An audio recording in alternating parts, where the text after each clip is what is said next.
আজকে আমাদের মাঝে চারা গাছ বিতরণ করা হয়েছে, প্রায় 6000 চারা গাছ বিতরণ করা হয়েছে আমাদের মাঝে। আমাদেরকে প্রায় 4টা গাছ দেওয়া হয়েছে, আর শুনেছি যে এখানে 6000 গাছ দেওয়া হবে, 4টা করে গাছ দেওয়া হয়েছে। প্রতিষ্ঠান লাগাবো 2টি, বাড়িতে লাগাবো 2টি।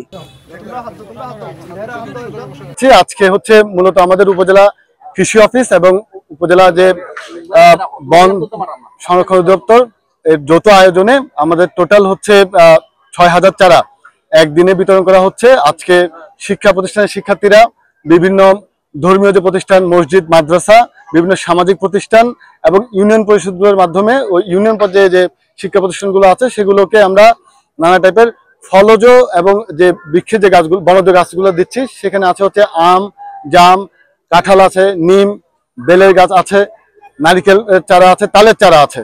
আপনারা সবাই জানেন গত সপ্তাহখানেক আগে আমরা 950টা হচ্ছে নারিকেল চারা বিতরণ করেছি। এরই ধারাবাহিকতায় আজকে 6000 চারা, তার মানে আমরা 2 ধাপে মিলিয়ে প্রায় 7000 চারা বিতরণ করলাম। আমরা আশা করছি যারা শিক্ষার্থীরা আছেন তারা এই গাছগুলো তাদের বাড়ির আঙ্গিনা সহ শিক্ষা প্রতিষ্ঠান, মসজিদ, মাদ্রাসা এবং রাস্তায় যেখানে গাছ লাগানোর জায়গা আছে সেখানে লাগাবেন। আমরা আশা করছি আরো অল্প কিছুদিনের মধ্যে আমরা আরো চারা বিতরণ করব। এই যে এখন বর্ষা মৌসুম, চারা লাগানোর সবচেয়ে ভালো সময়, আমরা সবাই মিলে গাছ লাগাবো, পরিবেশের উন্নয়ন হবে এবং একই সাথে এই গাছগুলো যখন বড় হবে এগুলো অর্থকরী ফসল হিসেবে আমাদের সবার কাজে লাগবে। চলুন সবাই আমরা যত পারি সম্ভব গাছ লাগাই এবং পরিবেশের উন্নতি সাধন করি। আমরা, আপনারা জানেন যে আমাদের এবছরে সরকারি যে কৃষি পুনর্বাসন এবং প্রণোদনা আছে সেই প্রণোদনার আওতায় আমরা এই বছরে প্রায় 4500 চারা কৃষকদের মাঝে বিতরণ করতেছি। এবং এখানে আমাদের বলা আছে যে বিভিন্ন ধরনের শিক্ষা প্রতিষ্ঠান আছে, স্কুল, কলেজ, মাদ্রাসা, মূলত আমরা সেগুলোকে বেশি করে অগ্রাধিকার দিচ্ছি। তারই ধারাবাহিকতায় আজকে আমরা এখানে বন এবং আমাদের উপজেলা কৃষি অফিসের বিভাগে আমরা প্রায় 6000 চারা বিতরণ করতেছি। এক একজন প্রায় 4টা করে চারা পাবে, আম, জাম, নিম এবং বেল। এবং সেই সঙ্গে আমরা আরো জানাচ্ছি যে আমাদের যেহেতু এই বাংলাদেশ, আমাদের সাউথ এশিয়ার মধ্যে যেহেতু বাংলাদেশ এখন একটা বজ্রপাতের দেশ হিসেবে পরিণত হয়েছে, বিশেষ করে যে ফাঁকা জায়গাগুলো আছে যেখানে হাওর, যেখানে কৃষকরা মাঠে কাজ করতে যায়, আশেপাশে কোনো গাছ থাকে না, সেখানে কিন্তু বজ্রপাতটা বেশি হয়। সেটার পরিপ্রেক্ষিতে কিন্তু সরকার চাচ্ছে যে প্রচুর পরিমাণ তাল গাছ রোপণ করতে, কারণ তাল গাছ রোপণ করলে আপনারা জানেন যে বজ্রপাত কিছুটা কমে যায় এবং কৃষকরা মাঠে কাজ করে সেখানে কিন্তু সংরক্ষিত থাকে।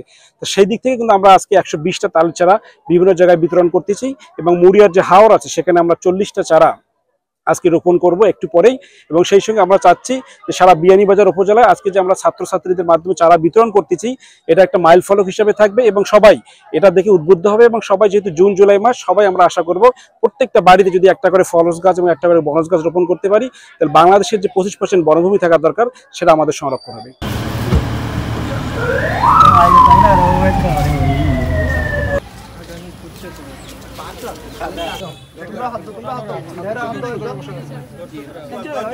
এই বিষয়টাকে এবং এই সমাজ এবং পরিবেশগত এই বৃক্ষরোপণের কাজে সহযোগিতা করা, সম্প্রচার করা এবং এইটাকে সহযোগিতা করার জন্য সকলের প্রতি ধন্যবাদ। মুড়িয়াবাসী এই কাজে আপনাদের প্রতি কৃতজ্ঞতা থাকবে। আপনাকে ধন্যবাদ। আসসালাম। চারা বিতরণ করা হচ্ছে আলহামদুলিল্লাহ। আমরা দারুস সালাম টাইটেল মাদ্রাসা থেকে এখানে অংশগ্রহণ করেছি। এছাড়া অনেক শিক্ষা প্রতিষ্ঠান এখানে অংশগ্রহণ করেছে। আলহামদুলিল্লাহ একটি ভালো একটি উদ্যোগ। আমরা আশাবাদী ভবিষ্যতের জন্য এরকম উদ্যোগ নেওয়া হয়। আর আসলে আমাদেরকে বেশি বেশি করে গাছ লাগাতে হবে, তাই আমি বিশেষ করে কৃষি সম্প্রসারণ অধিদপ্তরকে ধন্যবাদ জানাচ্ছি যে এরকম একটি উদ্যোগ নেওয়ার জন্য। আমরা আশাবাদী যেন আরো বেশি বেশি করে এরকম উদ্যোগ নেওয়া হয়। বাট আমরা এখন আইসি সারা নিমু, আমরা 100টা দেওয়া হয়েছে, আমরা চাইমু আমরা আরো বেশি করে দোকা, আমরা ইউনিয়নের আরো উদ্বুদ্ধ হইবা মানুষ বেশি করে গাছ লাগাও, আমরা স্বস্তি হিসাবে আমরা বাঁচি।